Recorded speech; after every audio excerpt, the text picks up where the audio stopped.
You've been trying for half an hour to get your little bundle of joy to be a bundle of sleep, but so far nothing's worked. You tried the Binky, you tried the Blanky, you even made Mr. Fluffy do the Fluffy Wuffy dance. Alas, your tiny miracle has a very large pair of lungs, but you have an Amazon Echo, so you call for backup. Alexa, call Mom. Calling Mom. And just like that, Grandma to the rescue. Hi, baby. Grandma's here. Alexa, thanks. Anytime. Blog Talk Radio.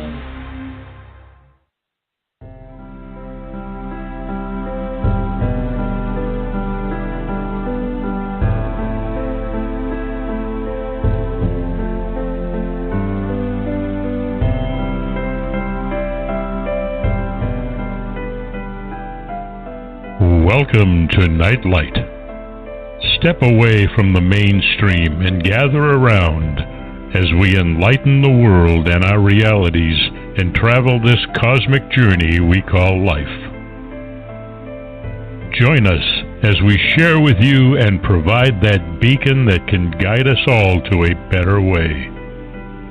Explore with us as we examine a metaphysical montage of spiritual insights, covering everything from the mundane to the magical, UFOs to unicorns, and everything in between. This is a time of awakening, of sharing and evolving, of spreading our wings and soaring on the cosmic breath of creation.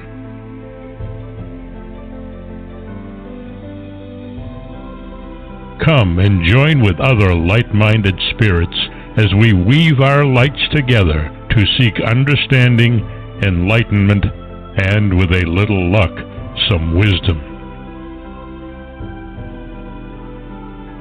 This is Nightlight, a reminder that you are never alone. And now, here is your host, the lovely, delightful, insightful, and all-around great gal, Ms. Barbara DeLong.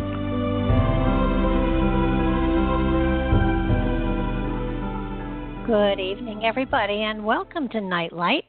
Michelle and I are really glad you're all here because, of course, this is one of those evenings when Michelle gets to show everybody what years and years of study and work and dedication can do with one if you study astrology, you know, from dusk till dawn for almost every moment of your life.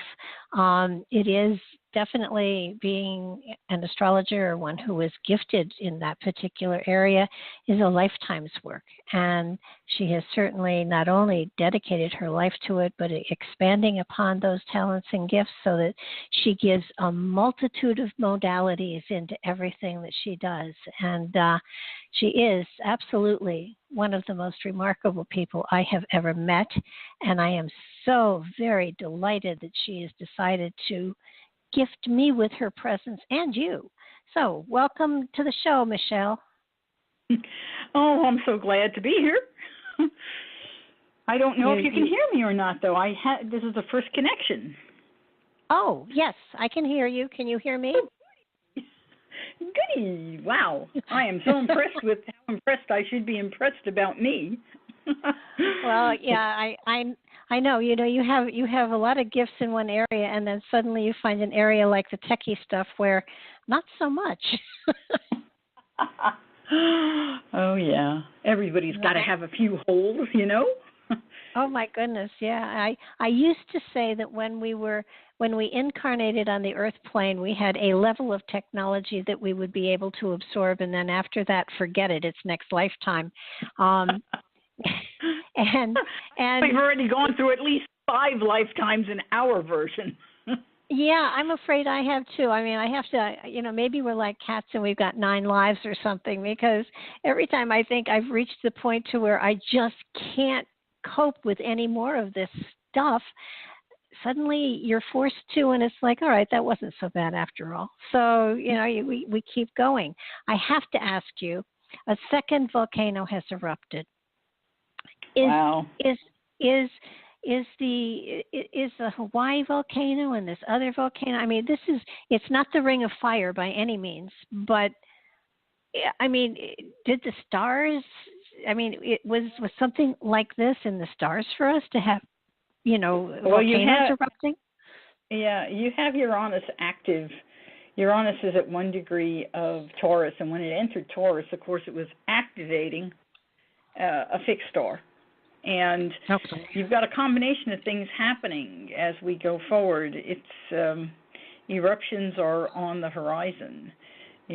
Saturn is in her own rulership, but at the same time, anytime you get activation of Saturn from Uranus or from Jupiter and Uranus, and then add a little Mars in there, like right now you have Mars activating Saturn, that can be very explosive. Saturn represents the Earth, and when you have Uranus activating her, you have sudden changes in the Earth. When you have Mars also involved, you have explosive or like gunshots out of the Earth, and when you add Jupiter to the mix, then you have extra large combinations. It increases everything. So I know that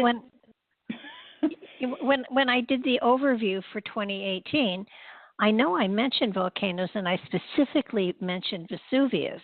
And, I mean, I don't want anybody to get hurt or lavaed or anything like that. But I have a feeling that this is only the beginning, that we're going to see more volcanoes erupting that have been dormant for a very long time.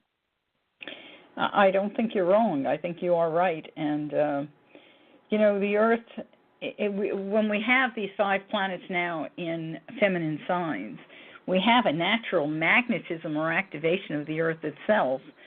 And it's an activation of a kind of healing process for the Earth. So when we see eruptions and we think how horrible they are for us, it's also a point of healing for the Earth. When Mother Earth shoots lava out, she reclaims the Earth. She covers up those things that we've been building or that we've been storing or that we have created, and she takes it back. So, well, isn't it also a release of pressure? Because when I blow my top, I let go of tension and pressure and stress. So, in a way, the volcanoes erupting, could they be preventing other more dramatic events that might have taken place? It's possible. I think, the eruptions have a lot to do, as you said, with pressure, and where is the pressure coming from? You have a lot of people doing things to Mother Earth that are not healthy for her. So it creates tremendous pressure, and it's a combination of so many things right now. It's to put your finger on just one. I mean, a simple one would be saying fracking. Mm-hmm. It's digging a deep hole. It's drilling a hole very deep into the Earth. But on top of drilling it, then we take wastewater and we throw it into her watershed. And that wastewater is absolutely poison. And so, I can't remember the outrageous number of pieces of plastic that are being found on the shores every single day of the year from the ocean. It's just, we're suffocating all kinds of sea life and birds with the plastics. We just are really in a space where the fact that she's erupting is just really, it's not to be surprising. She's got to do something. She got my attention. It's sad that it's Hawaii, because we all absolutely adore Hawaii, and but Kilauea, she is the great goddess, and she is certainly has something to say about what this planet, what's happening on this planet. So I'm not surprised. And years ago when we had an energy experience where Mount Shasta was involved, I remember going up there, and the mountain just spoke to me and showed me the connections between all these amazing mountains that we think of as just mountains, but they're not. They're great beings who are guardians in these places. And it showed me the connection, and I followed the connection all over the world. It was absolutely amazing and fascinating. So when you have an eruption of a volcano, you have a statement going on. I mean, Shasta is a dormant volcano. You have a statement of one spiritual entity, one guardian speaking to another and across the world out loud. Really fascinating. I certainly hope people pay attention. We have a ton of people in line here, so I had to get my 2 cents in here. Are you ready to go? Oh, certainly. I'm always. Okay. Okay, we've got Sandy first up. Hi, Andy. How you doing tonight? I'm doing fine. How are you? We're doing well. Go, so Michelle. Tell us your date of birth. I didn't catch your name. Sandy, and it's 6/24/52. So happy birthday, 6/24/1952. And do you know the time of your birth? I don't know the time. I know where, but... Okay. Well, we're just going to give you a noon chart, unless you know that you were born early in the morning or late at night or something. And where were you born? Okarche, Oklahoma. Okay, you'll have to spell that. I'm not sure I understood what you said, so. Ocarche. Ocarche. Okay. Okay, yes, okay, that's right. That's Oklahoma. Okay, I'm not spelling it right, or my computer doesn't. Okay, Arche. Okay, that's what I did wrong. I thought you said Ocar. That's what's wrong with that. Okie dokie. Got it. So let's go forward and take a look. Yeah, timing won't. Unfortunately, I can't really tell timing when I look at a chart without the correct time. So, but we can tell you. So we'll work with it. So tell me what area you might want me to try to focus on.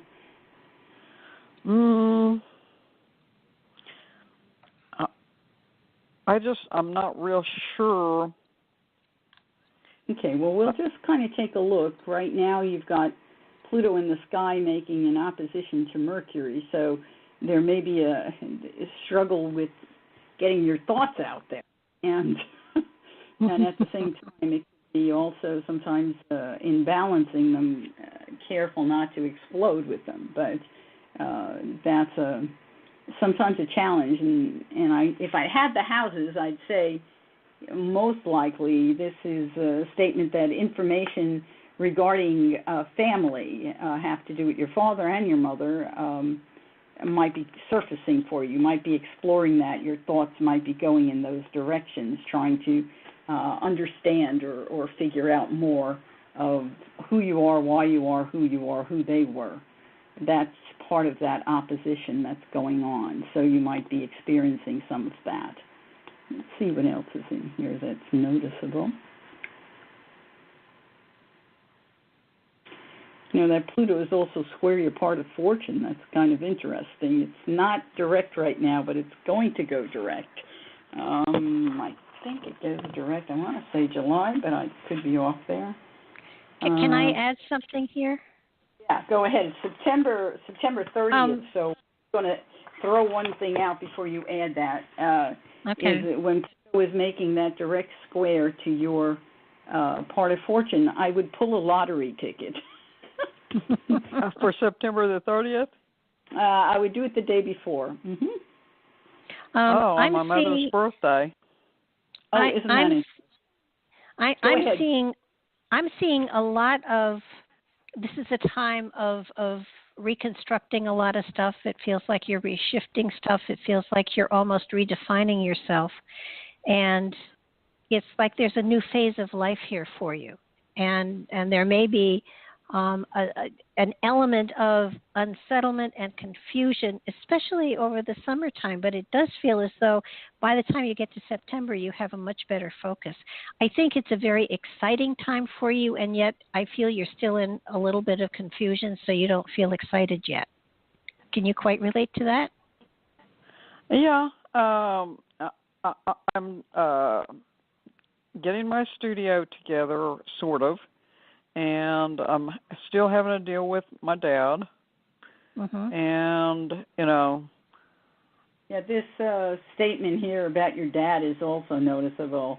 There's a whole statement there because Saturn right now is on top of you. It's hitting a spot right between your two chirons. And chiron is where we're most wounded. And as a result of the wound, we work on healing ourselves and then are capable of healing others or teaching others how to heal themselves. And your chiron is in Capricorn. Capricorn a lot of time has to do with structure and discipline and authority, figures in positions of authority. A lot of the time, fathers or older male people. And so you have been wounded in some way by them. Not having the house, I can't define that too much more.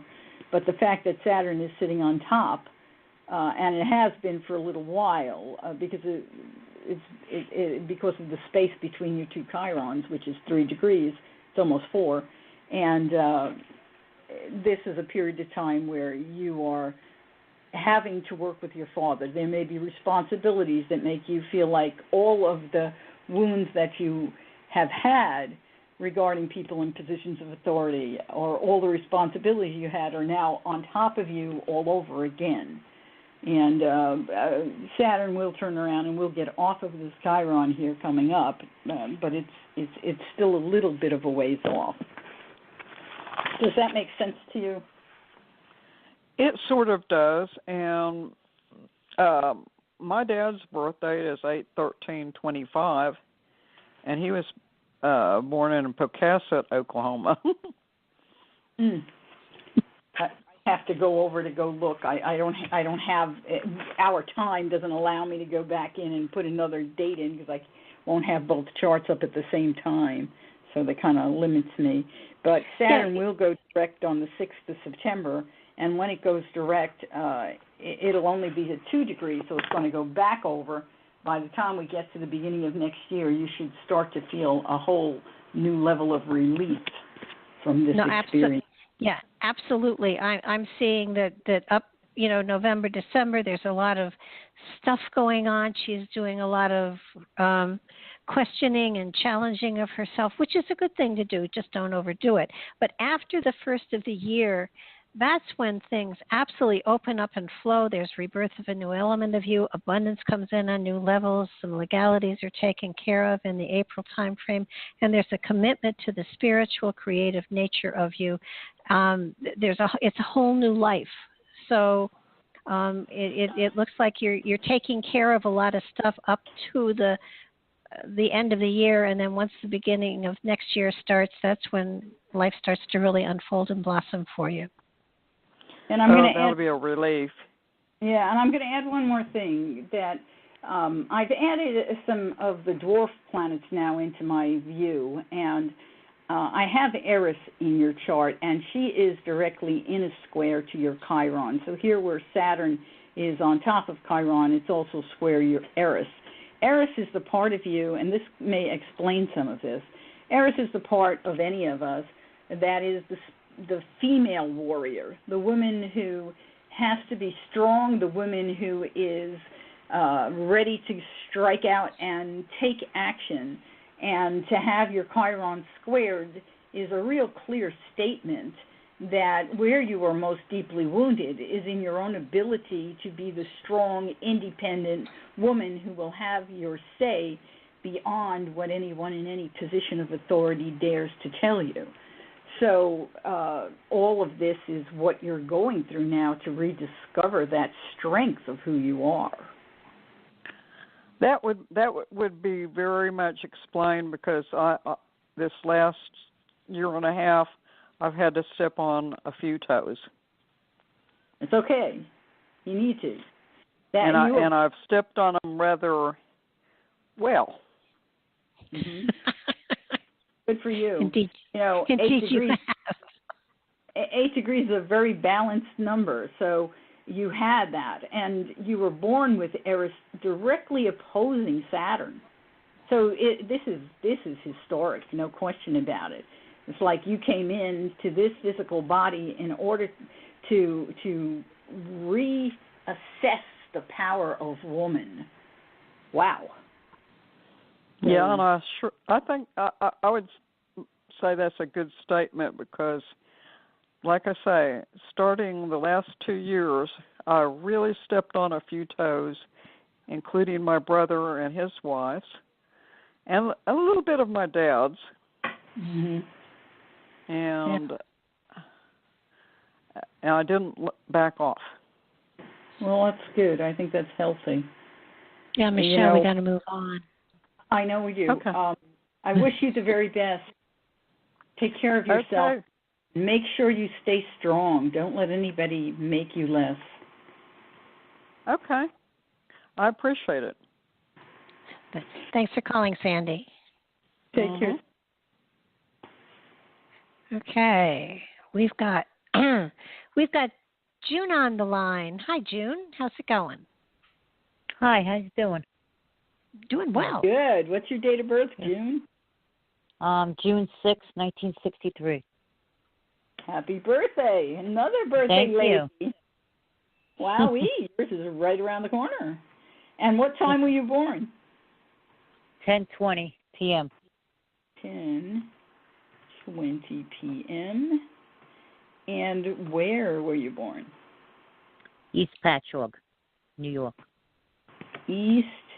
I didn't catch the second word. I'll spell it for you. P-A-T. I know how to spell this. Okay.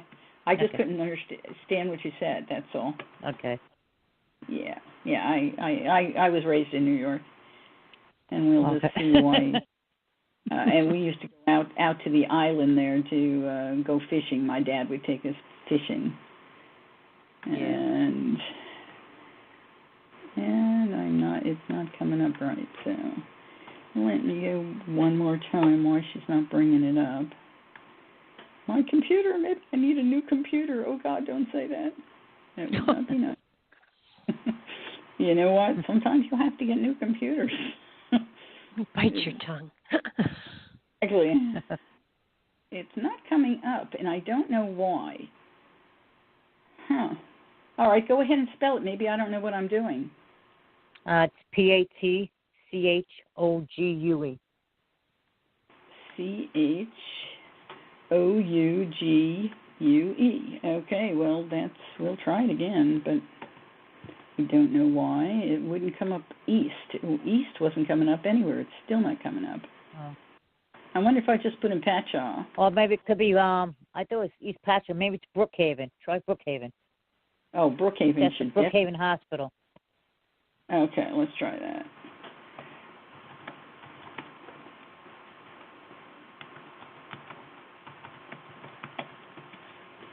Let's try that. Brookhaven, Suffolk, New York. That's the one we want. Very good. Hey, there you go. I think it was the East was throwing it off. Who knows? Yeah, I think so. Because it just refused to go to anything East. Alrighty, now I have a chart for you, and I'm so pleased. You've had Pluto going over your ascendant. That's not always easy. Have you changed the way you dress? Have you changed the color of your hair? Have you gotten a little creative? Yes. That's what happens with Pluto. We don't want to die, so we just transform our bodies. And that's a good thing. But it is also going over your south node, so it could be digging up all kinds of issues from past lives, past life events, things that you kind of, especially that older people might have told you about how you should look. So you might be in a zone where you're saying, I'm not doing that anymore. Let's see here. What I'm actually letting the gray come in. I don't care. Let the gray come in. Go for it. I don't believe in dyeing my hair, but then, I'm really lucky. My hair is still really dark. I am you're lucky. lucky. I am. I know. My sisters went went white at 24. So you've got your progressed sun is at 8 degrees of Leo, and the nodes are going over that too. So it's pushing you. You can find yourself maybe getting out and connecting more. When we have the sun in Leo, we wanna have fun and get out and socialize and just kind of party a little. So the North top is really trying to pull you away from the old established responsibility stuff and telling you you can have a little more freedom. And so I hope you're following that. That should be a good thing. Yes. Yeah, let's see what else is going on here. And I keep saying, is there something you want me to look at? Because, I'll run around the chart and just see what I see. Oh, right now Uranus is actually activating your natal Uranus in a very excellent trine. So there is opportunity for you now to open up possibilities. And if you wanted a mortgage, or you wanted to do something with taxes, or you wanted to do something with opening up the door to understanding afterlife, what's beyond, what's the power, all kinds of stuff could be opened up for you, and it's coming through your house of communication. So you may be connecting with people like us, crazy people, wild people, who will open doors for you to see more of what's possible.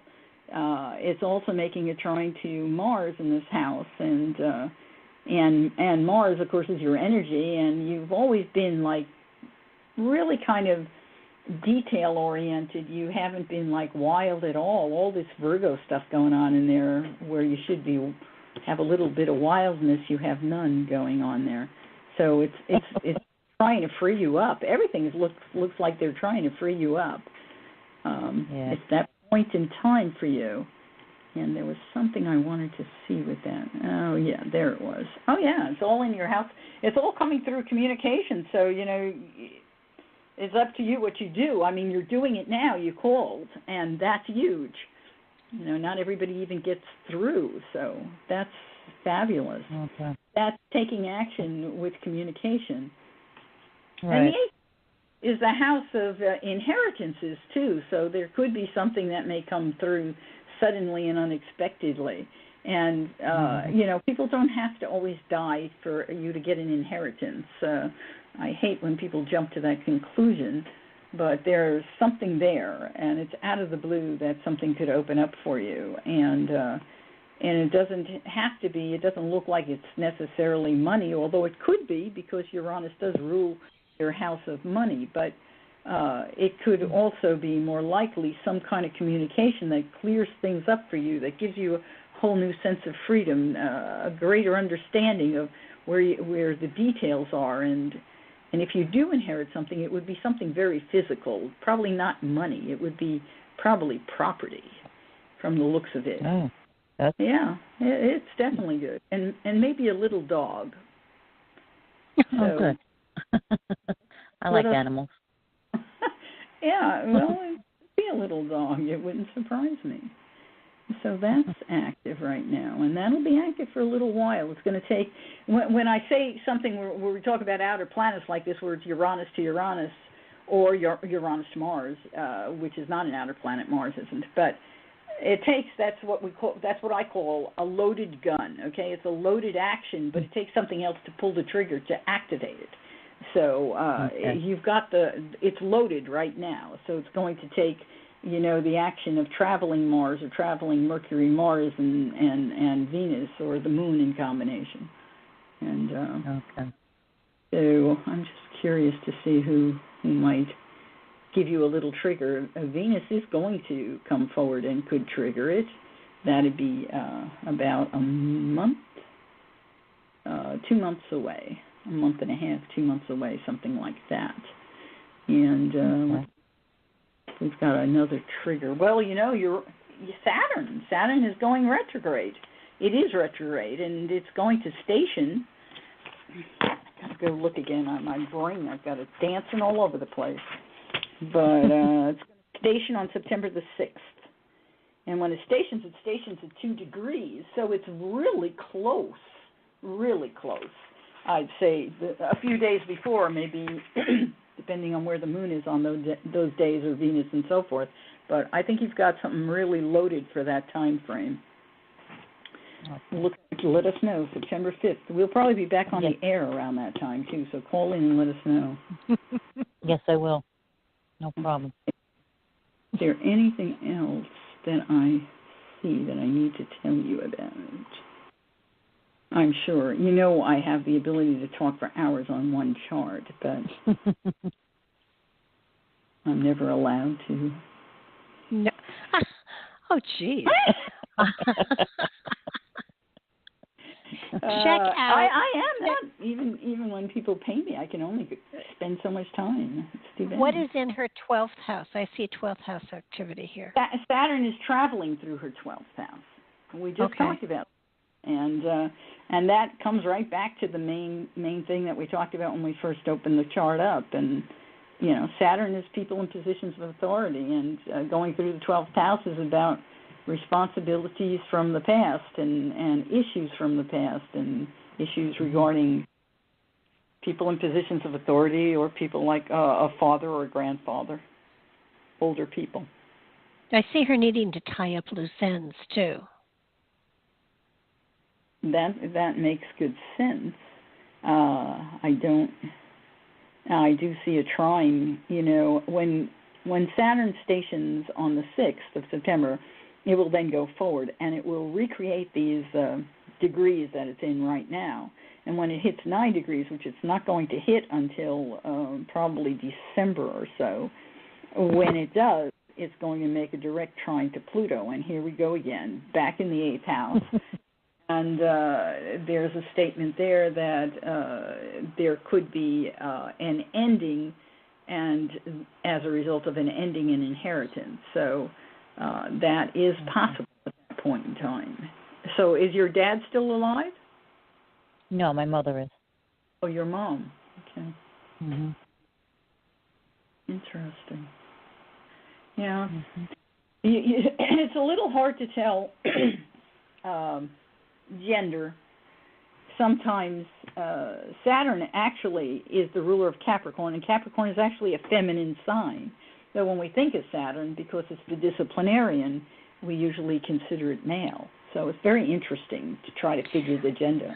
Michele, and does it have to be a person? A relative? Could it be an aspect of herself that is she's putting away and birthing a new aspect of herself that brings her greater abundance? That's absolutely possible. Not only is it possible, as Saturn gets to that 9-degree mark, it's going to be in what we call a high leg to the ascendant. So it will be activating the ascendant. So you are actually, what happens when Saturn goes over our ascendant is we kind of feel old, we feel cold, we don't feel jovial. And so I normally tell my clients when I see that, you know, you have to practice laughter, joy, and having fun till Saturn gets well into that second house, into that first house. So, you know, and if I go forward, I think I will just go forward a little because I really want to see when it does that. And here it is at 11 degrees. It's already past the 9-degree mark by the time we get to January. And your ascendant is 14. So when we go to February, at the beginning of February, Saturn has just entered your first house. So the worst of it is over by then. Once it passes the ascendant, it's downhill from there. It's not as hard. It's when it approaches that we have to deal with a lot of things. And then it's going to go retrograde in May or at the end of April next year. I don't have the exact date, but when it does, it's going to activate that south node. So it's activating the south and the north node, and here again, this is you digging into the past and working on understanding what did I come here to master? What have I mastered in past lives? What do I need to master in this life? And it's about you really personally when we work with things on the ascendant. So you're not free and clear of everything, but it goes a lot easier once Saturn has gone over that cusp. So the challenges start to get lighter, and that would be the end of April, beginning of May. We got to move. Okay. Okay. Thanks a lot. Thanks for calling, June. Okay. Have a wonderful night. You too. Bye-bye. Thank you. Happy birthday. I love Gemini. Yeah, it's really cool. There's a lot going on there. I'm sorry I had to move you on, but I have to move you on. Okay, we got Rose here. Hi, Rose. Hi, Rose. We're on the air. Hi. How you doing? June's actually my twin sister. Ah. Oh my! So you could probably continue on. I just kept the up there. What time were you born, June? Well, I'm Rose. No, this is Rose. Rose. Rose. Sorry. Yeah. I was born 20 minutes later. My mother had a hard time with us. We were breech.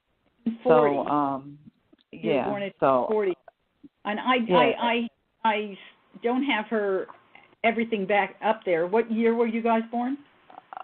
63. 63. Okay.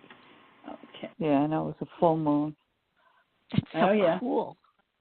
That's not unusual, I mean, that tends to activate all the ability to give birth kind of comes during that. Does 20 minutes make that big a difference? Because I'm seeing a completely different chart here. 20 minutes changes things. It doesn't change everything, but all you have to do is push one planet into the next house, and you could make a significant change. And in this case, Pluto, Mars, Uranus, they're in different houses. They've moved. So when you look at the sky at night, they were getting ready to set, and Pluto is still in the 8th, but now Mars and Uranus are in the 7th, so they're different. The South Node sits almost on the ascendant. And, of course, everything that I said to June, some of this stuff happens later. Some of it's still happening because it's activating the planets the same way in terms of those dates. But when I talked about Saturn going over the ascendant, this takes a lot longer for Rose because it's not going to go over the ascendant when I said. Her ascendant is 19 degrees of Capricorn versus, I can't even remember what June's was, but it was a lot earlier than this. And what happens is for every 4 minutes, we move a degree on the ascendant. So if you're 20 minutes later, we've moved what? What's 4 into 20? I should get that easily. 5, right? Yeah. So you've got 5 degree difference. So 5 degrees is going to make a big difference in terms of time because it takes time for the planets to move. Right. And then the fact that you've got different planets in different houses, that indicates that your connections may have a lot of similarities because you have similar planets. Your planets are similar. The moon is going to be different. How different? You've got the moon at 12 degrees of Sag. I think your sister is also in Sag, but a bit earlier. So you still will love... Yeah, it sounded... some of the things that you said resonated with me, so... Yeah. Yeah. So... But so when we look... Oh, go ahead. I'm sorry. Go ahead. When we look at your chart in terms of activation, you still have Uranus making that wonderful trine to Uranus, just as your sister has, except your Uranus is in the 7th house. So where I had talked to her about maybe an inheritance, I'm not seeing that for you. No, too bad. Yeah, sorry about that, but it's not in there. I want that inheritance. but you all right. have that, which That's all means right. you still have a doorway that opens up, and there's still information, but it's information that comes in is about relationships, connections that you've had on a very on a one-on-one level with others. Suddenly that doorway opens, and you may find yourself connecting more with people than you have in the past. You find yourself talking more or connecting in some other fashion. So that's and you know, with the North Node and South Node activating, let's see if they're activating in your chart. They were activating in hers, so I'm making an assumption which I should never do. You have Mars very close right now. Mars in the sky is close to your South Node. So you've got a statement going on, and the South Node is still in your chart. It's making a quincunx action to Pluto. So you've got some kind of stress over something that may have to do with a major transformation. And I don't know if it is a surgery or if it has to do with someone in your family or control or of assets in some way, someone that you share assets with or someone who has control over assets. And a lot of the time when we talk about merging of assets, it can be anything from, you know, the tax man to the mortgage broker to a bank account to family who shares assets. So there's a lot of ways that happens. But the quincunx action is indicative that there can be stress as a result of trying to figure out, do I do it this way, do I do it that way? And there's a going back and forth, and it becomes very stressful. And what I can relate to that. Okay. Yeah. So what I highly recommend is that you just make sure you're breathing when you start thinking on these things. And always a good thing to do. Well, what it does is it helps you detach from the crazy brain that takes off, and work on grounding and balance a little bit before you try to get into details. And you, like your sister, both have Pluto in the Virgo, and that's all details. It's like, oh, yeah, let's dig it up. Let's dig up every single little piece of paper that we've ever shared togetger. Oh, Lord. Right. I got you. I understand. Okay. That's true. You know, so that is the picture. Do you see anything in my career chart? I don't know if you have a chart for that. Oh, career. Like, no, I have the chart in front of me. So you have Scorpio at the midheaven, and Jupiter has just gone over your midheaven, so some opportunity may have opened up for career, or if it hasn't, then let's take a look where the activation would come from. We would need it to really activate Mars. It should have done that when Jupiter first went in, which was back in April. Did you have any opportunity that opened up at that point in time? Yeah, I did. Yeah, I'm still working on it, That's when it would have come. And at this point, it's a 15, so it's not going to activate that Mars again. Now, on the other hand, Mars in the sky has the ability to activate your Mars, and it will do that. And when it does, there could be a progression that gives you an additional advancement. Right now, Mars is not doing anything to help you. It's in a quincunx action, so it's been causing stress.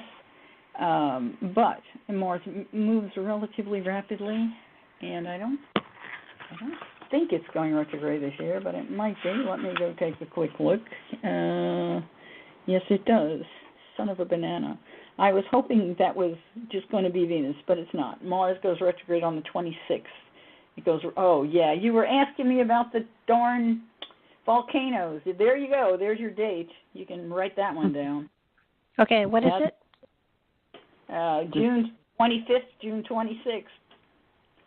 And what's that mean? Mars is going to station, and when Mars stations, and it's stationing at 29 Pisces, 36 minutes, which basically it's on ski at, which means it's not just a volcano, it's a tsunami.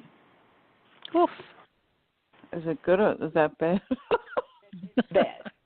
Not good. Oh, it's bad. Oh. Unless it happens like in the Antarctic or something, which, you know, and it could. I don't have the chart for that date. I'd have to go look, and then you try to figure out where on the planet the activation takes place, and that's a challenge. But But since it is going to station and go retrograde, coming back to your chart, it's not giving you complete freedom till it turns around and goes back over and gets out of this quincunx action. So it has 9 degrees for you to be free of some of this stress. So you have to practice. When we're in zones where there's a lot of stress, we have to do good things for ourselves. You know, there are... You just have to remember, I'm in a period. Astrologers have a saying, if I can just get through this transit. Right, I got it, yeah. Fine. So self-care and stuff like that. Yeah. You mean like grounding, yeah. laughter. Those are the important things. You know, conversations with people who adore you, okay? Mm-hmm. You know, mm-hmm. people never judge. No matter what you say to them, you can say, you know, you look disgusting today, and they'd say, can't you make a joke of that? Okay. I got you. You know, I got they should have a nice comeback. We got to move on, Michelle. Okay. Oh, okay. Right. Thank you very much. Take care, Rose. Have a good night. You too. Bye-bye. Okay, bye. How cool is that? Twins. Yeah, that was very cool. And their birthday is like in 2 days. That was a sweet gift. That I don't think we've had twins before that actually both got on. No, I don't think so either. Huh. Well, we got Sharon here. I don't think she has a twin. Hi. Hi, Sharon. Hi. Hi, how are you? No, I don't. My birth date is April 16th, 1955, and I was born 4:45 p.m. Okay, April 16th, 1955, did you say? Mm-hmm. Yes, and in New York City. Okay, and what in Manhattan? And yeah. What time did you say? 4:45 p.m. 4:45 p.m. Oops, p.m. not ohm. Okay, there we go. Manhattan. Okie dokie. We're still in New York. We haven't left. Yeah. All right, let's go take a look. And this is Sharon. Okie dokie. So, what's happening with Sharon? Beautiful Sharon. You have a Libra ascendant, so we know you're beautiful. You have Neptune less. You're photogenic. Tell us more. Tell us what you want me to look at. Uranus is getting ready. Well, maybe finances. I don't know. The first half of this year has gone really bad, so I just want to know if I'm going to be sailing in calmer waters for the duration of the rest of the... Yeah, Jupiter right now is right on top of your Saturn in the second house. Second house is our income. It's also the house of values and how do we spend our money. You having Saturn, being born with Saturn in this house, and it being in Scorpio, which it doesn't do terrible in Scorpio, but it's not the best sign for it. But nonetheless, you're a person who probably tends to save money. You don't tell everybody where it is, and you don't tell everybody all the details. But you know, Saturn here tells me you don't just spend like a loose person would spend. You're careful with your money. And having Jupiter on top of Saturn is kind of a strange statement in that it's a statement that says, okay, let's look at where we can spend now. We have the structure, but how can we expand this income so we can build more structure? So Jupiter should bring you something. Let me just take a look. Unfortunately, it's not really doing anything wonderful right away, but it will. It's not very far down the road. You were born with Jupiter in the 10th and at 21 degrees, and here it is at 15, and of course it's retrograde right now. So let us go over here and see how soon will Jupiter do. Well, of course it goes direct coming up here in the end of this month, and when it goes direct, it's going to start to activate yours. And it will activate it in late September, mid to late September.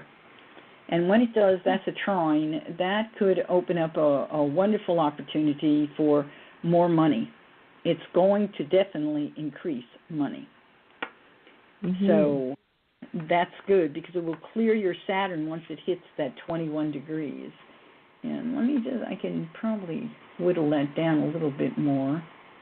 Fortunately, I don't know why this program doesn't let me do weeks. It only lets me do days, which makes my finger have to do a lot more work. Here we are. On this day, September 16th, you finally get the relief where it is no longer on Saturn. And then it starts to apply directly. And by the time we get to September 19th, it's making the trine. So there you have the activation. So if you're thinking about doing anything like looking for a promotion, or you're looking to expand and maybe do some other kind of work or add more work to your load, whatever it is that you're looking to do, this is your time frame. Be prepared to move forward at this point in time. So, Right. And what about relationships, friendships? And I got to tell you, that's also a grand trine activation in your chart when it hits this 20 degrees. And that happens once every 12 years. So you might want to think back 12 years ago, what happened? Because that's a grand trine. And that means there's a doorway for work, and there could also be a doorway for other things because it involves Venus, but it's mostly money is what it seems to be more about. But relationships, let's take a look and see if there's any activation here that might help with. We need activation of Mars, or we need Mars to get involved. Let's see. Your natal Mars is 4 degrees of Gemini. No help there. Your progressed Venus is already passed. No help there. Your progressed Mars, though, is at 15. You should have had a connection. You could still have a connection with someone. I would, if you haven't, and I don't know if you've been going out or looking or doing anything along those lines, but with your progressed Mars at 15 degrees and your Venus at 20, Venus in the sky moves very rapidly, so you really got to catch it. Ooh, and it goes retrograde this year. Sugar tomato sauce. That is no help to you. I was hoping we could get to that good point. It isn't going to happen. Not as soon as I hope. I'm looking too. And I'm not getting that, but I'm going till I can go forward again, and I'll give you that date. What I'm seeing, while she's trying to find the date, what I'm seeing is that this is it's a very important time for you to really work on yourself inside. And once there is a greater understanding and awareness of your connection to the spirit within, that changes the magnetism that you radiate, and it draws in other people who are like-minded, because it feels to me like you haven't met anybody that among other things, is an intellectual equal yet. So, I mean, it doesn't mean you won't have fun. It doesn't mean you won't have all sorts of fun, and if you have itch, you scratch them. But when we're talking soulmate, which I think you're talking, that isn't for a while yet, but it doesn't mean you can't have fun between now and then. Does that make sense? Right. Yes. Oh, yeah. Definitely. Okay. Well, definitely. This point in time that I have moved everything forward towards appears to be December 21st, 2018, and a little bit after that. And it activates your progressed Saturn, which is 15 degrees. So your progressed Saturn and your progressed Mars are basically in a trine. Except that progressed Saturn is retrograde, and that's the result of being born with it retrograde. It will not turn around. But nonetheless, I think that Venus on top might bring a little activation in. So that's Christmas time. Go to some parties. Go out. Venus likes to socialize, and Saturn. So you have to push yourself because, like I said, Saturn does not. But it's a doorway there. That's the soonest doorway I see where there may be some opportunity. But it's fleeting. It's not super stable. We'll be there a long time, and I could be guaranteed. Unfortunately, I don't have any real guarantees on that. I'd say that when Jupiter, of course, is in Sag, but it's going into Capricorn, and that is not going to be any help. That's a struggle. Then it will go into Aquarius, and that won't be any help. Actually, it will be at the very beginning. When it first goes into Aquarius, that first, about the third week or fourth week, there's opportunity there, and I would pay attention to that. And then it will go another sign, and when it goes into Pisces, there you are. That's where you want to be. So that's a few years down the road. Jupiter travels through a sign approximately once each year. Got it? All right. That's very interesting. Wow. That's a wealth of information right there. Okay. Well, you can go online to see when Jupiter gets into that sign. You can go look when it first gets into Capricorn, and then you can go look to see when it's actually going to get into Aquarius and then Pisces. So it will be helpful to you. And if not, you can always email me and ask me to look it up. And it might take me a little doing, but I'll do it. Oh, well, thank you so much. I appreciate it. Thank you for your insights. It's great. Thank you. Thanks for calling, Sharon. Okay. Bye-bye. Bye-bye. You know, it really is hard when, you know, you want to say, oh, yeah, Prince Charming is around the corner. And I can't do it. You know, no, but you know, those times when there's not the match, the mate, the whatever, those are important times for us to try things out. And you know, we'll get people sent to us that'll be like training wheels. So it's a really important time to learn better communication skills, to understand how to establish boundaries. I mean, it's a great time to try out stuff and see what works and what doesn't work for you. So it means that when you do meet that person who is really special, that you're prepared and you've honed your talents and skills, so a relationship can be even deeper and more wonderful. So it's a cool time. I agree with you. I think the key is, though, to realize that it's a period of time. Yeah. And the doorway does open. Unfortunately, sometimes because the time can be so long, like in this case, I think it's basically a 3.5-year route. It can feel like such a long dry spell that you just kind of feel like giving up hope. But it doesn't have to be dry. You know, you can have snacks in between. Well, if you're not getting the match you want, it can feel dry, depends on how your outlook is. That's true. Okay, we've got Ann on the line here. Hi, Ann. Hi. Good evening. Thank you for taking my call. Our you pleasure. bet. When's your birthday? August 30th, 1973. August 30th, 1973. You're the most quiet. Oh, that's because you're Virgo. As soon as I see August, I think Virgo, but then I realize, no, that's Virgo. Okay, that fits. All right, what time were you born? 2:25 p.m.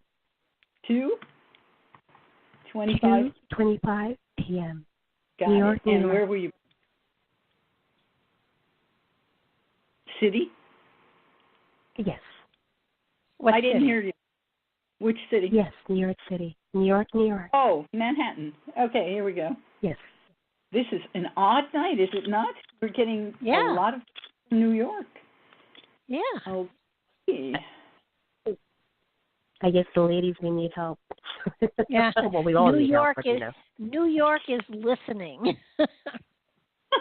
Well, yeah, a lot of them have probably moved way away from New York, but nonetheless, we've got a lot of people born. So what is it that you are questioning, so I don't just talk, because I'm good at that. Well, I am curious about two things. I know that, my ascendant, I'm going to have a Jupiter, Jupiter's going to be over my ascendant, but how will that play out regarding my love life? And that really doesn't really affect the love life all that much. Going over the ascendant, what it does is it can affect your body if you're not careful, and it can make you larger. Jupiter over the ascendant makes us feel good. It can make us eat more. It can make us more indulgent. So you just have to be careful of that while it goes over your ascendant. But the great thing is it makes you feel good. So that's a good thing. But if you're looking for love, or you're looking for money, or both, Jupiter is always a wonderful gift. When it's in Sag, in the very beginning of Sag, it's going to activate your midheaven. So there may be some opportunity in terms of career. It is going to activate Pluto, who is at your midheaven, and that's crazy. So let me ask you this quick question. Are you still living in your Pluto line? You've moved away, haven't you? You don't live in Manhattan, do you? I do. You do? Wowie gazowie. I live in Manhattan. Yeah. It's interesting, but... you are a strong lady under your Pluto line. That is not an easy experience. God bless you. To say the least. Yeah. Most astrologers would have told you, move. Go west. Get your sun in the midheaven. All you have to do is go west. You don't even have to go that far west, and you could get your sun at the midheaven. And that's what I would have certainly recommended to you. Pluto at the midheaven can make your life such that it's always intense. It can be intense, and it can also make you have experiences in career where you have a great career going for so many, maybe 2 years, maybe 3 years, and then everything changes, and then you have a great career going for 2 to 3 years, and then everything changes. It does not allow you to just stay in one zone consistently. You will have transformation continuously while you are living in that Pluto line. So that is not easy. But it can put you in very powerful positions. So if that's part of your signature of what you want, and your moon is in this house, but your moon really speaks to who you are in that it's in Libra, and you have a midheaven of Libra. So you're a person who does really, you're a good communicator. You're someone who likes to bring people together and bring things into balance, and you are a person who can take down some of that explosiveness in others. So you're an amazing lady as I look at this chart. Oh, but still, I would say move west. Okay, so now I can't remember what the question where we started. I do see that you have Jupiter right on your progressed Mercury. So this is a great time for you to put any kind of energy into your dream state meditation, information coming from your intuitive state, as far as where you want to go and what you want to manifest in the future. This is a great time frame, and certainly as Jupiter turns around and goes forward, because right now it's in retrograde, it's going to do that. It's going to hit it directly. And as it does, that is a good time for you to be taking the time to really put your attention on what you want to manifest. So I'm going to give you that date because these do not happen often. Matter of fact, this will a long time before it happens again. It will be a minimum of 12 years. It will be a little more than 12 years before this happens again. So your time frame, August 12th, August 13th, 14th, 15th, 16th. Those are the days. Got it? I got it. It's really important and very rare that such a combination is happening. So take advantage of it. When I see things like that in my chart, I make sure, and that activation is activating your part of fortune at the very same time. Wowie gazowie. What do you want for yourself is the statement with the part of fortune. What structure do you want to create? What security for your old age? What is it that you want for you, for the distance? So it's activating that, and it's saying we have good luck with all of this. So take the time, pick pick one of those days and say, this is my day for me. I'm going to focus on manifesting, and maybe make a vision board. Do something for yourself that creates what you want. And think about moving west. Not far west, just west. You probably have to go, I don't think you even have to go as far as Chicago. I think, somewhere between New York, probably just Pennsylvania. You probably don't have to go too far to go off no, that's the wrong direction. New Jersey is east. Yeah. You have to go west. Actually, you could go east, and there could be part of you saying, well, if I just go east, and you're right. If you go east, you can bring your Venus and your moon to the midheaven. Pluto will still, though, be applying to the midheaven. You'll take some of the pressure off, some of the sharpness off, but it'll still be active. You're just kind of pushing it away a little. If you go as far west as to get the midheaven, get your sun at the midheaven, then you will have pushed Pluto further into the 10th house. Still have all the power and prestige that Pluto can give you in your career, but putting the sun at the midheaven, it's just such a relief. It gives you such a break from all of this. I know, I've lived in my Pluto line. I know exactly what that experience is, and our charts have something similar in that my sun and my Pluto are not terribly far apart, although mine are reversed. But interesting. So you have to watch. The sun's power can go 150 miles in either direction. So when we put it at the midheaven, we've got a big span of energy. And if you're in your Pluto line, you're still getting some of this sun power because your sun is not so terribly far away. And that's what sustained you. But I would recommend going west. You can always connect. Go west. Yeah. So what about the love life?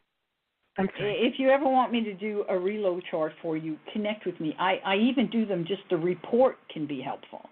And they're like $30. They're cheap.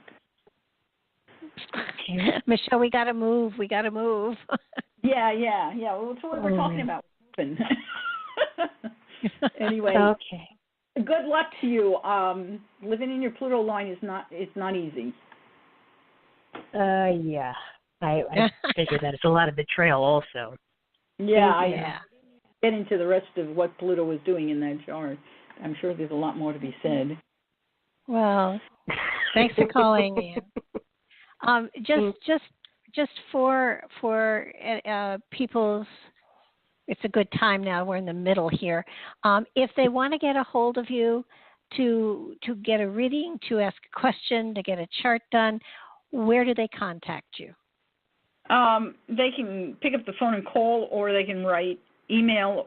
My phone number is 541-900-1084, or you can write to me, astrology and more. Just write that all out, astrologyandmore @gmail.com. And you can also find me online, where the information will also be online. If you just go to my micheleavanti.com, spell it with one L, MICHELE, AVANT as in Tom, I.com. Okay. I'm sure you will have many people lining up. We've got Ellen on the line here. Hi, Ellen. How's it going? Terrific. Thank you, Barbara. Hi, Michelle. Hey, Ellen. What can we do for you? What's your birthday? It's May 26, 1956. Happy birthday. Another New Yorker. I was born in Brooklyn, New York, at 3:30 p.m.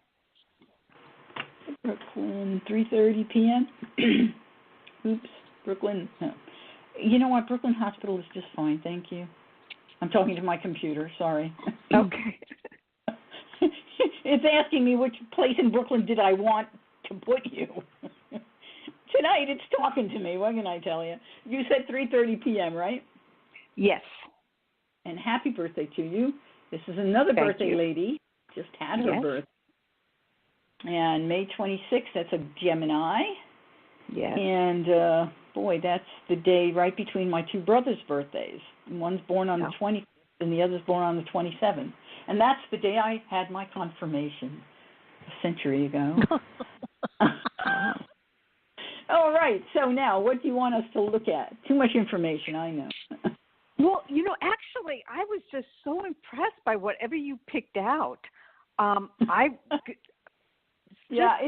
the chart and see what pops out. I think I'll just look at it. Spinning might be too much for me. Let's see. Well, you have Pluto traveling through your fourth house, and anytime we have Pluto anywhere, we have to just kind of say, okay, what's it activating, what's it doing? And doesn't look like it's actually hitting anybody directly, although it's going to activate your Jupiter here down the road when it turns around and goes forward. And I'll talk about that in just a second. Let me just see if I see anything else. It's also going to activate progressed Mars. Ooh, your progressed Mars right now is 2222. That is a master number, a double master number. So there's something here that you are asking Spirit to focus, or Spirit's asking you to focus your energy on. And if the progressed Mars in Pisces, you were born with Mars in Aquarius. Mars in Aquarius is outgoing, especially in the fifth house. It's like out and about, lots of friends, good ability to make friends, and you know how to get out there and connect. That is a very conversational Mars. The energy goes into conversation. It goes into ideas and trying to understand the world and how it works and other people and how they work and so forth and so on. But you could be a queen of networking.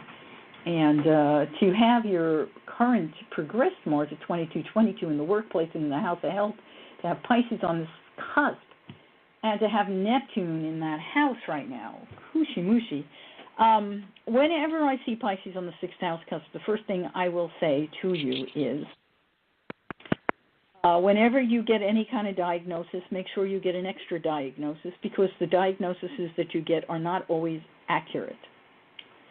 So you want to really kind of pay attention to that. So to have Mars in Pisces at 2222, there is a statement here that I need to put more emphasis in understanding health. How do I achieve health? Perhaps through an intuitive process. How can I be creative in terms of food? How can I be creative in terms of making my body healthier? There is a creative aspect to Pisces. You have to be wary of any kind of drugs. Pisces on this cusp, and now you have Neptune in this house. Be very wary of drugs, in that you could be a person who may find yourself taking drugs and finding that they don't work for you the way they work for other people. So you want to kind of pay attention to that. And even as we are on this phone with a 2222, your moon progressed is a 29 Pisces, the critical number of 29. So there's a whole lot of energy being focused here, and has been for a while, in the house of health. This is also the house of the workplace, so if it's not applying to your issues of health, and a lot of the time it applies to both, then look at the workplace for this, because Neptune having entered this house, there can be confusion, there could be misunderstandings, there could be outright lies, storytelling, or whatever, in the house, in the area of your workplace. Now, is it affecting you at 16 degrees right now? I think so. I don't know. Is giving it to you as direct as it will be. It's going to get more direct. It activated when it hit 8 degrees, and it gave you some challenges that came out of the past. And whether you realize they were out of the past or not, I don't know. But it's a statement of gossip out of the past, which is a very strange statement. But nonetheless, that is what it said. And that was a little while ago. That Neptune does not move rapidly, so it's at least a year ago. At any rate, as Neptune continues to move forward, it will activate your Mars. And when it does, that's when you really have to be up to speed. So make sure that when you're in the workplace that you kind of pinch yourself and make yourself awake. Mars in Pisces can be somnambulant. You could do everything automatically and not be awake. And so you don't notice what others are saying. You need to be a little more awake. And if you are not good at being awake, then find a primary friend, someone who you really trust, and help them help you to see what's happening. Do you see what I'm saying? Yeah, I actually think that's going on already. And I just thought it was my imagination. So it's not. It's not your imagination. No, sir. No, ma'am. No, not. And so you just need to pay attention, though. And even that's why I always say a second opinion. Pisces can live in their own creative world, which is lovely. But unfortunately, when it comes to reality checks, they need some help. And so it's better to have someone you really trust give you their opinion and then take a look at it. So you also have Chiron traveling through this house right now. Why not? Let's go ahead and add a little more in the soup. And, of course, Chiron travels retrograde, so it's on its way to hitting your progressed moon. And it will do that here probably in the next 4 months, 6 months, somewhere in there. At any rate, Chiron is where we're most wounded, and as a result of the wound, we have to learn to heal ourselves. And right now it's in Aries, but it will come into Pisces. And when it's in Pisces, it will become active in this area of your life. So you'll have to ask yourself, where am I being most wounded? And it is through, it can be through, I hate to put it this way because it sounds terrible, but it can be because you are so compassionate and kind. Pisces is also known as the mark, the one who will be naive and will be abused because of their naivete or their kindness. Kind-hearted and compassionate people sometimes become the targets of others. So you want to kind of pay attention. We can continue to be compassionate and kind, but we also need to wake up and be aware. Sometimes people are trying to use us, and we need to recognize that and then ask our own inner self for guidance as to how to work with that. It doesn't mean you need to go on the attack, but it does mean you need to stay out of any zone of fear and stay in integrity. Do you follow? Yes.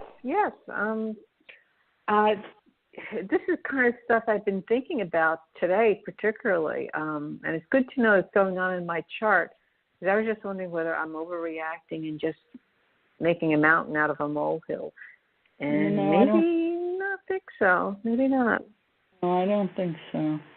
And when we look further on, the South Node is getting ready to activate, it has just activated Chiron in your chart. So there's the rest of the story. Where have you been most wounded? And wow, your Chiron is in Aquarius, and it is in the very tail end of the fourth house. So the statement is that your own family or your own mother or a friend under your own roof has hurt you in some way and hurt you emotionally through their words and possibly through a misunderstanding, or they said something that you misunderstood, or they said it and you thought it was fine, but you didn't understand. There's a lot of ways you can put those words together, work with it, you'll figure it out. But the fact that the South Node is also activating these is indicative that whatever is happening at work is probably a replication of what happened at home, because Spirit is trying to get you to wake up and realize that you have the ability to stand up to these things and not have to take them in a feeling of being abused. So just think about it and remember, stand on your own integrity. I'm going to tell you a story from my own life because I think it's helpful at this moment. years ago, I had a business partner, and he was my printer. I had an advertising agency. My background is graphic arts and fine arts. And so I knew intuitively that he was not fulfilling his part of the agreement that we had. He was supposed to deliver the tabloids, and he was supposed to be putting out a certain number of them all over the county. And I knew intuitively he was not doing that, but I could not prove that. And I asked the spiritual beings, please, show me, bring this to the surface, because I can't deal with this. And you can't accuse somebody when you have no proof. Yeah, right. It came to December, and I always had everyone sign off on everything because that's how you do business.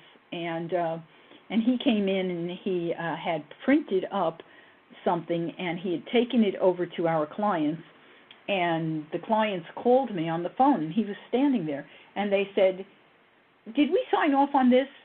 He says we signed off on this. I said, let me look. And I looked. I said, no, you have not signed off on it. And they said, well, Wayne printed it. And I said, well, we're going to have to eat it then. And so he came back, and he stormed in, and he was so angry. He said, why did you tell them they signed off? I said, because they didn't. And that was when I was able to say, we can now break this up formally. And that's what we did. We broke it up. And I told him, you take anything you want. I'll take anything that's left. We'll just split it. And he just took the printing. I took the advertising, and we split. A few months later, I was out with one of my advertising clients, and he said, do you know what Wayne is saying about you? And I said, I don't listen to gossip. I have no idea. And he said, well, he's saying that you stole all his clients. And I just looked at him, and I smiled, and I said, well, you know Wayne, and you know me. What do you think? Yeah. And you know what he said? He said, everybody knows Wayne's a liar. I said, so there you have it. That's good enough. Stand your ground. You don't have to attack anyone. Stand your ground and know, as long as you keep to your integrity, you are doing what your chart is asking you to do. And you have everything you need to do that inside of you. Cool stuff. We have to move on, though. I want to say thank you to both of you, and thank you for covering that particular topic. As I said, it was on my mind today. Thank you so much. You are so Glad welcome. You called. Thanks, Ellen, for calling. Thank you. Bye-bye. Bye-bye. Okay. We have Alexandria on the phone. Hi. Hi. Hi. What's your date of birth, Alexandria? I'm another birthday person. I just had my birthday May 31st, 1985. Wowie gazowie, this is a fascinating night. 1980, you said, right? And what time were you born? 1985, and I was born at 1:40 p.m. 1:40 p.m. and where? Springfield, Massachusetts. I didn't catch the city. Springfield. Springfield. Yep. Yeah, this connection, I don't know why tonight I'm not hearing people real clearly. But Springfield, Massachusetts. Boy, this is a Northeasterner weekend. It certainly is. All right. Well, let's take a look. And what did you have in mind that you might want me to look at? Career and education. Career and education, is that what you said? Yes. Yes, please. Got it. Okay, well, let's take a look. You were born. Are you living close to Massachusetts still, or in Massachusetts? I feel like you probably are. Yeah. Are you? Yes. Okay. Good. Stay there. You've got a great chart for where you are. Your sun is right at the midheaven here, and Mars is in the house of career. So, you've got a great opportunity to be very successful where you live, where you were born. Doesn't happen for everybody. And Jupiter in your chart is right now trying to the sun, of course, but it's applying to your midheaven. And it's actually applying to the sweet spot between your midheaven and your sun. So you should have opportunity to be successful every time you have activation. So let's take a look and see if you have activation. You are going when Jupiter gets to where is she? Oh, there she is. Yeah. When it gets into Sag, it's going to be helpful. Even though it will be in opposition to your midheaven, it will be activating your natal Jupiter. So a year from now, basically, a little less than a year from now, it will be in a great position. Right now, it's making a square to Jupiter, so you may find certain challenges going on. It's also on top of your South Node. So Jupiter's working to teach you something. The South Node is in your house of values and how you spend your money, and it's in Scorpio, even though you have Libra on this cusp. So it makes it a little complicated, but I'll explain that. South Node says, I come in with the talents of someone who understands power, someone who understands how to be in control without being overtly in control. And I understand the value of power. And coming through Libra, it says, but I must value being fair, not just to be powerful, but to be fair and powerful, to use my power in balance and fairness, to mediate two parts so that we have balance between people. And I think that is a huge statement for you in helping you maybe see or understand what it is you're going to do in terms of making money and your career in this lifetime, if you aren't already fully aware of that. Jupiter on top of that South Node is basically expanding all of those possibilities. It's saying we need to integrate all this past life power. We need to expand our knowledge, and as we expand our knowledge, it will integrate. So hopefully that's what you're doing now, and that's probably why you asked about education. Right now, Jupiter is in a trine to that sweet spot.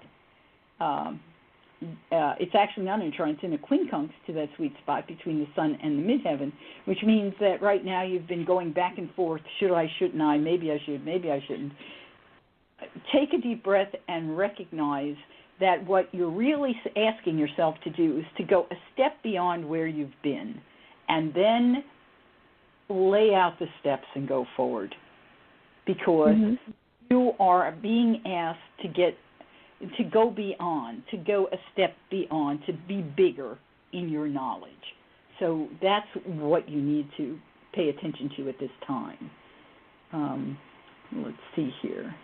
And opportunities in terms of where's this all going to take you. Right now, Saturn's in retrograde. It's going through your fourth house. You're not going to move around. When Saturn's in this house, we don't move. We kind of get our roots in and stay there. But as it starts to move forward again, when it gets into, see how far we have to, it takes about 2.5 years for Saturn to go through a sign, and it's only at 7 degrees now.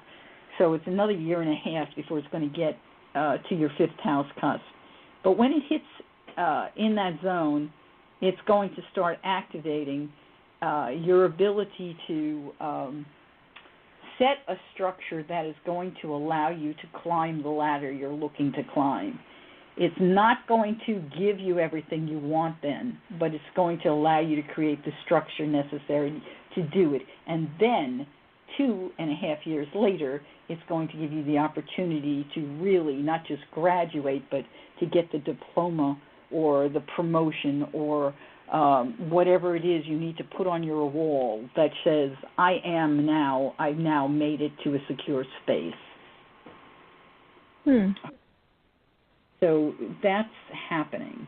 In the meantime, of course, Jupiter will be moving along, because that's, what did I tell you? That's, I said 1.5 years, and then another 2.5 from there. So that's 3-4 years, about 4 years away.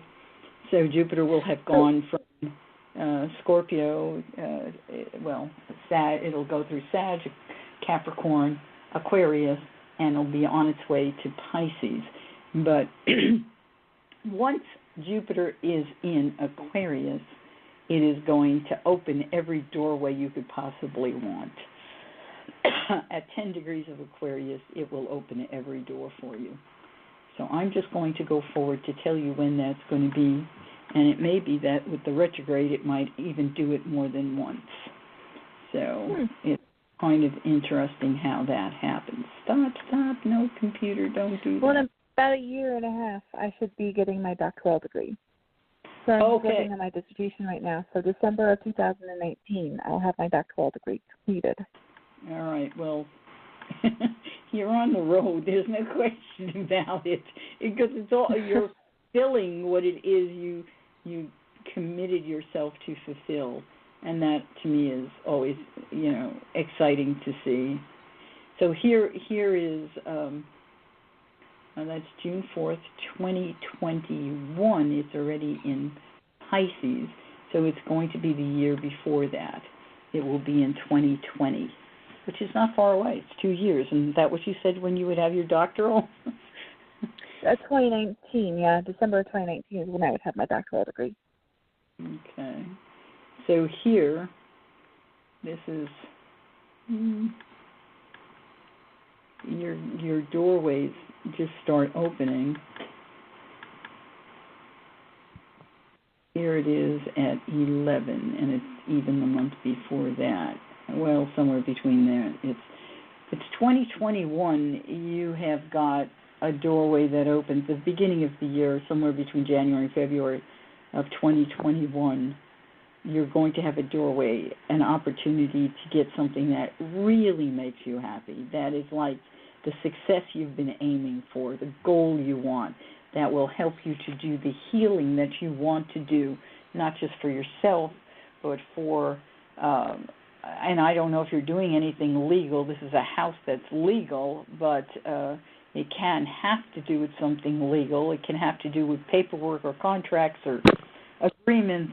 It could have to do with a lot of things. It could be teaching as well, but teaching feels too heavy to me. Probably teaching. My doctoral degree is in higher education. My goal after I get my doctoral degree, or sometime soon, is to work at a college and possibly run a college. Yeah, I could see that. I could see more of the running of the college. And you will probably end up doing that. Whether you do it in this zone at 2021 or it takes another round, you've got, what's happening with Jupiter here is it's on the rise in your chart. So here at this point in 2021, you have the doorway at the beginning of the year that can give you something that is a super piece of success. And then what will happen is 2 years later, it will go into Aries, and it'll make the sextile to your midheaven, and another opportunity or doorway opens up for you. And then 2 years later, it will be at the midheaven, and still another pinnacle happens for you. So cool. This is when Jupiter is rising, you are in the zone. And by the time it finishes rising, if you've been doing your homework, and you have, because I can tell that by what Saturn is telling me, so then when it's starting to set, you don't have any problems with it setting at all. Mm-hmm. So on that, we need to move on. All right. Thank then. you. You take good Thanks care for and calling. wish you every blessing. I'm so glad you called. I just feel you're going to do some wonderful things. You've got a huge background. Correct. And Thank you so much. I appreciate it. I'm not talking about your. See, I'm talking about your background that you came in with as soul. It's huge. Oh, that's so cool. It is. Okay. Let me see here. Things jumped around on my switchboard, so I have to hunt out the next one. Okay, we got Karen. Hi, Karen. You're on with Michele. Hello. Hi, Hello. Karen. Hi, Michele. Hi, Barbara. Hi, Michele. Hey. And your day of birth is? No, I'm not June. I'm going to be November 11th, 1950. I didn't catch it. November 10th, did you say? November the 11th. November 11th, 1950? Yes. And what time were you born? 11:41. 11:41 a.m. or p.m.? A.m. And location? Odessa. Texas. Odessa, Texas. Oh, I'm an outlier for tonight. That's okay. We needed somebody from the West. I'm from the West. Of course, I was born in the East. Just brings up that old Bob Hope movie. Okie dokie. All right. Animated Trimeo. We're here. Now, what would you like us to look at? I guess in general, if there's something that starts out, I've had all of the above questions that you've looked at tonight. I'm in an unusual situation. I'm not at my home for a long time now. I'm helping my parents, and that's my wish. And but I don't know what will come later. And yeah, Pluto is going over your ascendant, so life is transformative for you. You feel like who you are is being transformed. And this brings up all the issues of death, dying, birth, rebirth, old age, security, all of that comes to the surface and makes you think about all of that. And Pluto is active in your chart. When it turns around, it will be really active. But it's active right now on your Chiron, which is interesting. Chiron, for you, it's in the 11th house. When you were born, it was in the 11th house. It's a house of wishes and dreams. It's what we hope for, what we want, what we desire. And you were born with the moon in that house, so you truly do have a certain desire. And there's a statement here, it's in Sag, it's a desire to have knowledge, it's a desire to go beyond where you've been, it's a desire to travel and explore and all the possibilities of the universe and this planet and so forth. There is a desire to know more than your natal culture or your neighborhood. And Chiron says that where you have been most wounded has been in this area of wishing for something and exploring, and in some fashion your exploration got you wounded. Sometimes it's all very accurate. Yeah, sometimes that kind of wound can be something that we really do have to work out in a different way. Pluto right now is activating that Chiron, and it is activating it in a stressful way. So your obligations to be where you are causing you not to have the freedom to explore the possibilities the way that you have. It's also probably bringing back an awareness of how you have been hurt or injured in your desires to learn and to go beyond where you've been. So all of that seems to be pushing you to transform. And how you can transform, of course, will be your own choice. So that seems to be very, very active right now. Let's see what else is going on. Oh, okay. And Saturn has, right now, is facing your Mars in the 12th house. And Saturn in the 12th house it could be digging up some things. 12th house is past lives, and Saturn actually says where we've repressed stuff, I will see if I can activate something. And it did. It activated a little while back, and now it's going retrograde and it's going to activate again. And activating the Mercury progressed, and your Mars says it makes you think about security and what you were taught about security. It makes you think about old age and what you were taught about old age. And the Mars aspect says where I have probably injured myself the most, where I have sabotaged myself the most, is where I have taken action and either torn down things that were built or taken action to build something that I shouldn't have. But more likely it's tearing them down with it being in the 12th house. Sometimes the old-fashioned values or the old-fashioned way of doing things, we can sabotage ourselves by looking at them as old-fashioned and not seeing their value. So there's something there that you're working out at this point in time and coming to a new realization about what is valuable about these things that in the past you may have talked about, but never maybe taken the time to really value. Instead, you kind of sabotage yourself in the way that you looked at them. And that might even be, taking action for security, and that you didn't set things up as securely as maybe you should have.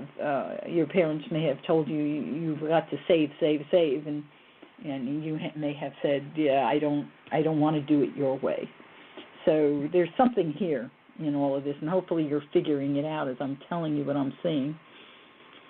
And you have Jupiter. You were born with Jupiter in the second house, and right now Neptune is traveling through this house. But Jupiter in the second can make a very big-hearted individual, and you have it in Pisces, and you have Aquarius on this house cusp. So you're more likely to give away your money because you're compassionate about someone else's needs, especially if they're your friend. And so this comes back to valuing friendship and valuing the needs of others perhaps over your own, and learning now that we need to change that. It's good to have that, but you have to do it within reason. Does this make sense to you? Are you following me? Absolutely. Yes, I am. Thank you. Yeah. So your moon. Anything about? I'm sorry. Go ahead. What did you want to? I was just wondering. You talked about places that were ideal for living for people. Oh yeah. And, yeah, I did. Your sun is pretty close. It's not near the midheaven. You need to go a little east to get it to the midheaven. I'm trying to think where Odessa, Texas is. Where are you now, though? Where are you living now? Well, that's not my home, but I've been here for over a year. I knew it was. I feel that when I asked the question. So where are you? Are you east or west? I actually am there. That's actually where I am. But I actually live east of here, about 300 miles. Yeah, that's good, because you need to go east. To get your sun to the midheaven, you need to go east. And 300 miles probably, let me see here, that's probably pretty close to taking it to the right place. I don't have that quite figured out by just looking at a wheel. Mm-hmm. But that's probably not unreasonable, 300 miles. Remember, the sun can reach 150, so I'd say 300 probably gets you there. And so you picked the right direction, no question about it. And by going east, you get your Mercury up there, and you also get your Venus up there. So they're on both sides of the sun. And it also takes your moon closer to your, into your 10th house. So can have you do the kind of work that might be fulfilling for your emotions, emotionally fulfilling, whether it is that you're teaching or that you're working in a space where there is teaching, or you're working in a space that allows for travel. Something along those lines would fulfill your moon's needs. And your sun is in Scorpio, of course, and you have Scorpio at the midheaven, and that tells us about a career. And Scorpio can be a lot of things in a career. There's a whole heck of a lot of things. You have, on the other work types of cusps, you have air signs. You have Aquarius and you have Gemini, so your communication skills have to be good, despite the fact that your Mercury is in Scorpio. Highly intuitive Mercury, but not necessarily one that speaks out. So the kind of position for you would be something that is a powerful position, but it's something more behind the scenes than out front. Mm-hmm. And that fits you much more comfortably, and allows you to, when you make a statement, it's a powerful statement. It's not going to be half-baked, as they say. So you have moved in the right direction. There's no question about that. Yeah, Michelle, I hate to say this. We've got to move on. Oh, Lordy, thank you very much. Okay, I hope I helped somewhat. I may have to contact you for a longer reading. Yeah, there's privately. Well, definitely. You take care and you have a lovely night. Thank you both. Thanks for Bye-bye. calling, Karen. Bye-bye. Thank you. Goodbye. I'm glad she got in. She actually contacted me and wanted to know, how to get into the show, and she she became a techie enough to be able to call in, which I have to applaud her for. I applaud her too. Yeah, okay. I actually. Go ahead. No, I think it's she's doing an amazing job. But we got Penny here, so let's squeeze Penny in. Okay. Hi, Penny. Hi, how are you? Doing Good. well. So, what's your date of birth, Penny? August the 1st, 1972. August 1st, 1972. And your birthday's yet to come. We're not going to say happy birthday yet. We've got another couple of shows before we do. Yes. What time were you? What time? I was born at 6:20 a.m. 6:20 a.m. And location? London, England. London, UK. Okie Yep. dokie. All righty then. You don't have any accent. They must have brought you right over here, huh? Yeah, I've been over here for like 35 years or so. Yeah. So you probably have some kind of an accent in there, but I can't hear it. This phone is not doing the best tonight, at any rate. So let's see what it is that you want me to focus on for you. I can see that Pluto is right on top of your nodes. Mamma mia, that's not always easy. It's in your house of the workplace and your house of health, and that is the part that would concern me the most because it is your house of health. And when we get Pluto in this house and on the nodes at the same time, there can be surgeries involved, or there can be a complete or reconstruction or transformation of the body or the health plan. Hopefully it's the health plan in order to make up for the genetics. The north node can bring in, and the south node can bring in genetics from the family. So, and this in Capricorn can have to do with bones or bone marrow or something to do with bones. It could have to do with teeth and skin as well, because Capricorn rules those as well. So let me just see if there's any hard aspects going on, and I do see a square to the moon. So it's not there yet, it's not fully formed yet, but it will come, and that challenge can be a challenge to genetics from your mother, and it can have to do, the moon is in Aries, so it can have to do something connected to your head. So it could be skin on the head, I don't know, but that challenge, is there anything active right now that I am unaware of? There's also a trine, not a trine, but a quincunx to Mars and to Mercury.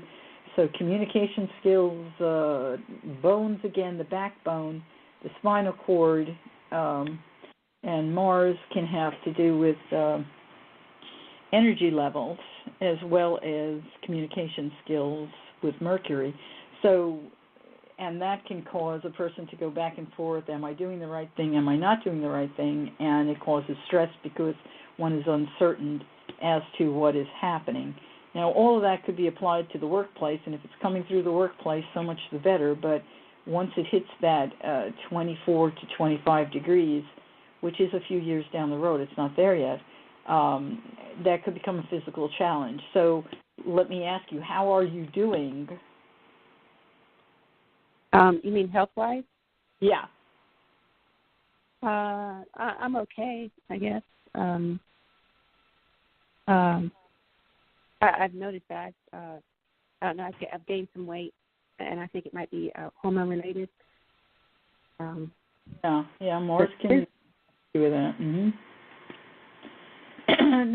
I would recommend that you get a checkup and stay up on top of whatever you need to do health-wise, because, like I said, Pluto isn't there yet. It's right now it's in retrograde, and it's not near that 24-degree mark. But if you can figure out what's going on in your body now and work on it, then by the time it hits the 24-degree mark, it will not have any repercussions. We minimize it and can really make it less of an issue or a concern at all. So that is what I would highly recommend. And you're looking at, it will be at 24 degrees in 2020. And so, you've got some time to consider what Spirit is pointing at here. And I don't ever want to frighten anybody with stuff, because it could be, it could be something that's very simple. You could say, you know what, I want a facelift. That's your head, that's your skin, and that's Pluto. So it could be that simple. But nonetheless, when I see something, I like to bring it up, because what if it is something more than what I'm just in this 5-minute experience that I'm doing on the radio? I would be I would not be taking what I do seriously or your life seriously if I didn't point it out. Okay? Okay. So please go get it checked. Have them check things out. And the areas that you're looking at, backbone, spinal cord, nervous system, consider your energy level, and your bones and skin. And that's the majority of it. That it's going to be somewhere in that zone. Okay? Okay.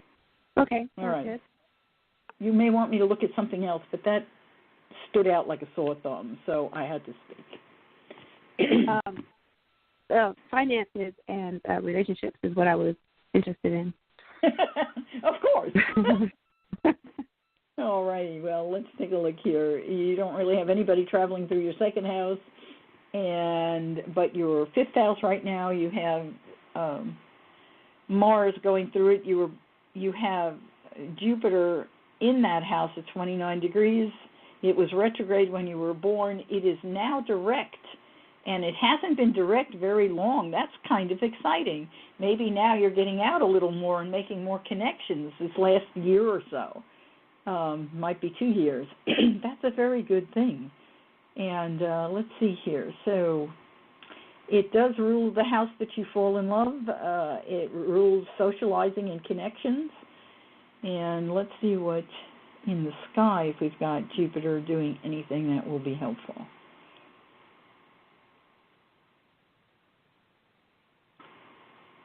Yeah, it's right on top of it's applying 2 degrees to your moon. So this is a good time for you to be connecting. It's possible that you will connect with someone who could be, this is going to sound weird, here we go again, could be someone who is maybe a distant relative, a distant family, or a friend of the family, somebody who's connected in some way to your mother's family. I would take a trip if I were you. Take a trip to your mother's homeland and see who's there, because Jupiter right now is applying to your progressed moon, and your progressed moon is at 16 degrees of Capricorn. So that's a connection that could just turn out to be something that certainly, if nothing else, is going to bring up past lives and help you make a connection to understanding your own needs. What is it that nurtures you? What is it that makes you feel good about you? That's important. You were born with Sun here in the 12th house, and it is in a high leg to the first, so it does have power in the first as well, which is good. But whenever the Sun is in the 12th house, we don't feel wholly ourselves. We don't feel terrific about ourselves. We don't feel like we're a shining star, and we should be. We should be. And especially you with Leo rising, you probably just have this beautiful hair, and you're probably someone who people just see as a shining light, and you don't see yourself as that. So you need to recognize that. You have a lot more to give than you realize. As see where your Saturn is natally. Because if we can get Jupiter to activate that Saturn, your Saturn's 17 Gemini. So right now it's not going to do anything for you, but a year from now, as it's in the next sign, okay, when it's in Aquarius, when it gets to Aquarius, I'm way years ahead. We're in Sag right now. Why am I years ahead? I went years ahead for you for some reason, and I'm reading a chart years ahead. Yeah, here we go. 2018. That's the year we're in, isn't it? Last time I looked. Yeah, I'm sorry. I'm very good about years. Okay, so once it gets to Sagittarius, then we're in good shape. Right now, it's in Scorpio. So a year from now, it will be in Sag, and it will start activating everything that I just told you I thought it was activating. Okay? It will activate your moon. It will activate itself, and you will be on the road to getting to a relationship that you want.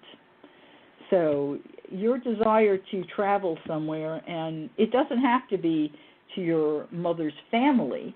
It could actually be just to a land that is a homeland. So it could be your father's homeland, your mother's homeland, your original homeland, whatever. But that's the statement. It's far away. It's not here. It could also be to a university, so I won't eliminate that as a possibility. So if there's some kind of reunion happening next year, go to it, because you might just meet someone that you'll fall in love with. There are a lot of statements of possibility of falling in love next year. Okay, sounds good. Very cool. Michelle, we have to move on. I know. Well, you gave her some falling in love. You know, that's pretty cool. And actually, at the same time, that's going to make a trine to your natal moon, which is right at your midheaven.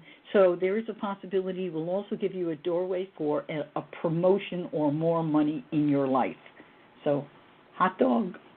That's great. Jupiter between the sun, 24 and 29 degrees of Sag. That's your doorway. 24 or 29 degrees of Sag? Between 24 and 29 degrees of Sagittarius. I can't go look now. I have to go forward. The whip is being whipped. Yes, you are being whipped. Thanks for calling, Penny. Yeah. All right, thank you. Here, Penny, good luck. Thanks. Take a breath, Michelle. I need a drink. Okay, a little water, please. Yeah.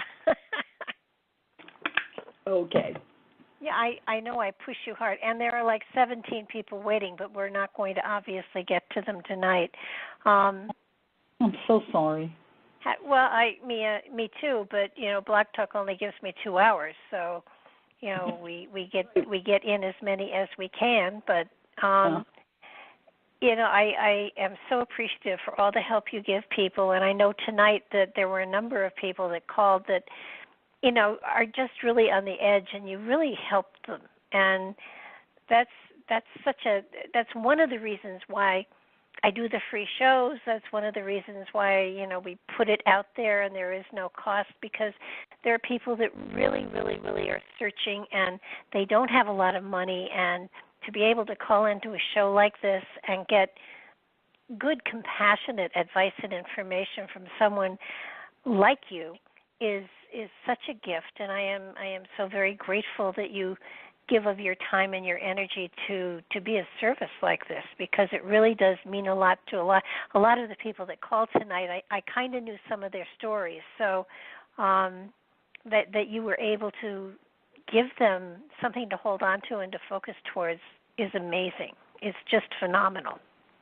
Well, I'm always grateful to be able to do that, and you know I do it because of that.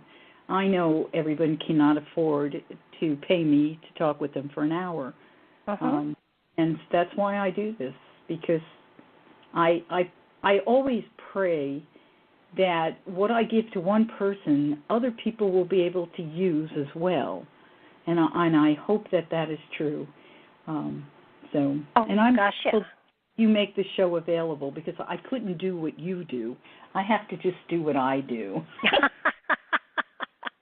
Well, yeah, and I think it's really lots of, when somebody says they don't have the time of birth, I throw cards out immediately, because I know then I can hit some of their houses that they don't know that are there. So, it does work. And, it's nice to be able to put 2 cents in here and there. But I do want to thank you so much for being here the first Monday of every month. Sometimes you go to the wrong place, but you always end up in the right place. That's true. I'm better at it all the time, though. It's that techie thing, isn't it? But thank you again.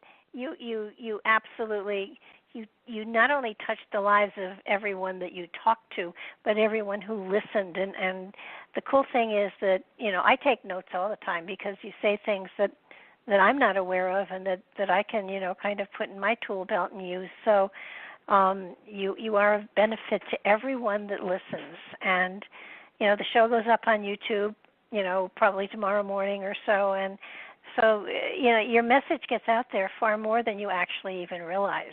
So thank you so much for being a part of the show.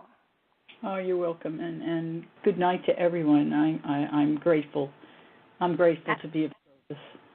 Well, I'm very grateful that you're here. So good night, everybody. Good night, Michele. Thank you for being here. And she'll be back here the first Monday of July. So mark your calendars. Call in early. Take care now and good night.